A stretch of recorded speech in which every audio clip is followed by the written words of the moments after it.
प्रभु यीशु की यह एक योजना है। प्रभु के पास आपके जीवन के लिए एक योजना है और वो सब कुछ मिलाकर आपके भले के लिए करेगा। प्रभु के सब कुछ के नियंत्रण में है, यहाँ तक कि आप भी। प्रभु यीशु वफा के योग्य है। जब आप समस्याओं का सामना कर रहे हों तब भी परमेश्वर अपने वादों को पूरा करने के लिए विश्वास योग्य है। प्रभु प्रेम है। प्रभु यीशु का प्रेम आपके सामने आने वाली किसी भी समस्या से बढ़कर है। यीशु प्रभु शरण है। जब आप समस्याओं का सामना कर रहे हों तो आप शरण के लिए प्रभु की ओर दौड़ सकते हैं। वो आपकी रक्षा करेगा और आपको शांति देगा। प्रभु एक शक्ति है। जब आप समस्याओं का सामना कर रहे हों तो आप परमेश्वर से शक्ति प्राप्त कर सकते हैं। वो आपको पराजित करने की शक्ति देगा। प्रभु यीशु मार्गदर्शक है। जब आप समस्याओं का सामना कर रहे हों तो आप यीशु से मार्गदर्शन मांग सकते हैं। वो आपको रास्ता दिखाएंगे। प्रभु दिलासा देने वाला है। जब आप समस्याओं का सामना कर रहे होते हैं तो आप परमेश्वर में आराम पा सकते हैं। वो आपके आंसू पोंछ देगा और आपको आशा देगा। जीवन की विभिन्न प्रकार की समस्याओं का सामना कर रहे लोगों के लिए यहाँ यीशु प्रभु की ओर से कुछ और विशिष्ट संदेश दिए गए हैं। अपने प्राण की चिंता न करना कि हम क्या खाएंगे, क्या पिएंगे, और न अपने शरीर की कि क्या पहनेंगे। क्या जीवन भोजन से बढ़कर नहीं है और शरीर वस्त्र से बढ़कर नहीं है? प्रभु यीशु कह रहे हैं, आकाश के पक्षियों को देखो, वे न तो बोते हैं, न काटते हैं और न खत्तों में रखते हैं, तो भी तुम्हारा स्वर्गीय पिता उनको खिलाता है। क्या आप उन लोगों से कहीं ज्यादा मूल्यवान नहीं हैं? क्या तुम में से कोई चिंता करके अपनी आयु में एक घड़ी भी बढ़ा सकता है? और तुम कपड़ों की चिंता क्यों करते हो? प्रभु आगे कहते हैं, मैदान की गेंदें कैसे बढ़ती हैं? वो मेहनत नहीं करते या घूमते नहीं। तो भी मैं तुमसे कहता हूँ कि सुलेमान भी आपके सारे विभव में उनमें से किसी एक के तुल्य न पहना था।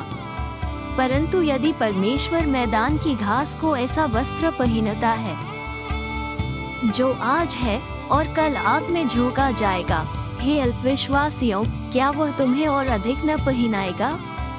इसलिए ये कहते हुए चिंता मत करो, हम क्या खाएंगे, या हम क्या पिएंगे, या हम क्या पहनेंगे। आम ही टाइप करें। प्रभु यीशु कह रहे हैं, इसलिए कल की चिंता मत करो, क्योंकि कल अपनी चिंता खुद करेगा। हर दिन अपनी खुद की परेशानी के लिए काफी होता है। स्वास्थ्य समस्याओं का सामना कर रहे लोगों के लिए वो थके हुए को ताकत देता है और बढ़ाता है। यहाँ तक कि जवान थकते और थकते हैं और जवान ठोकर खाते और गिरते हैं। परंतु जो यहोवा की बाट जोहते हैं वे नया बल प्राप्त करते जाएंगे। वे चील की तरह पंखों पर उड़ेंगे। वे दौड़ेंगे और थकेंगे नहीं, चलेंगे और मूर्छित नहीं होंगे। एक दूसरे के प्रति दयालु और करुणामय बनो। एक दूसरे को क्षमा करो, ठीक वैसे ही जैसे मसीह में परमेश्वर ने तुम्हें क्षमा किया है। प्रभु यीशु टूटे दिल के करीब है और उन्हें बचाते हैं जो आत्मा में कुचले जाते हैं। यदि आप किसी पाप में फंसे हुए हैं तो आपको प्रार्थना करनी चाहिए और प्रभु यीशु से आपको क्षमा करने के लिए कहना चाहिए। फिर उस पाप से दूर हो जाओ और जो सही है वो करो। यदि आप अपने पापों को उसके सामने स्वीकार करते हैं तो वो आपके पापों को क्षमा करने और आपको सभी बुराइयों से मुक्त करने के लिए विश्वास योग्य है। प्रभु यीशु कह रहे हैं, कोई फर्क नहीं पड़ता कि आप किस समस्या का सामना कर रहे हैं। प्रभु आपके साथ है और वो आपकी मदद करेंगे। उस पर विश्वास करें और वो आपको जय पाने की शक्ति देगा। तुम्हारा मन व्याकुल न हो। तुम परमेश्वर पर विश्वास रखते हो, मुझ पर भी विश्वास रखो। प्रभु यीशु कह रहे हैं, परंतु अपने लिए स्वर्ग में धन इकट्ठा करो, जहाँ न तो कीड़ा और न काय बिगाड़ते हैं और जहाँ चोर न सेंध लगाते और न चुराते हैं। भोर को अपना बीज बो और सांझ को भी अपना हाथ न रोक, क्योंकि तू नहीं जानता कि कौन सफल होगा। यह वाह दोनों के दोनों अच्छे निकलेंगे।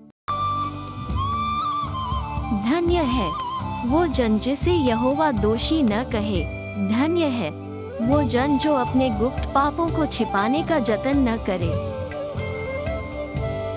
यदि तुम मेरी आज्ञाओं को मानोगे तो मेरे प्रेम में बने रहोगे, जैसा कि मैंने अपने पिता की आज्ञाओं को माना है और उसके प्रेम में बना रहता हूँ। हे यहोवा, मुझे उन पापों को करने से बचा जिन्हें मैं करना चाहता हूँ। उन पापों को मुझ पर शासन न करने दे। यदि तू मुझे बचाए तो मैं पवित्र और अपने पापों से मुक्त हो सकता हूँ। मुझको आशा है कि मेरे बोल और मेरा चिंतन तुझको प्रसन्न करेंगे। प्रभु यीशु को अपना उद्धारकर्ता प्रभु मानते हैं तो चैनल को सब्सक्राइब करें।